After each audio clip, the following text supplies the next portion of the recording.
হাসরের কঠিন দিনে আমরা জানি আমাদের প্রত্যেকটা কাজের হিসাব হবে নাকি হবে না?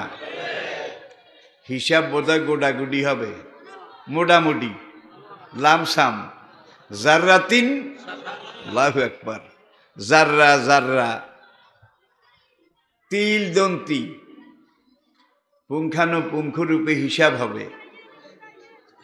এমন সময় একদল লোককে আল্লাহ ফেরেশতাদেরকে ডেকে বলবেন, এই লোকগুলাকে আলাদা করো, এই লোকগুলার মাথায় নূরের টুপি পরাইয়া দাও, এই লোকগুলার মাথার উপরে একটা নূরের শামিয়ানা ফিট করে দাও, টাঙ্গিয়ে দাও। দেওয়া হবে, তাই করা হবে।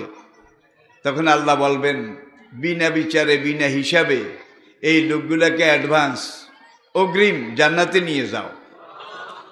হাত্তা ইজা জাউহা ওয়া ফুতিহাত আবওয়াবুহা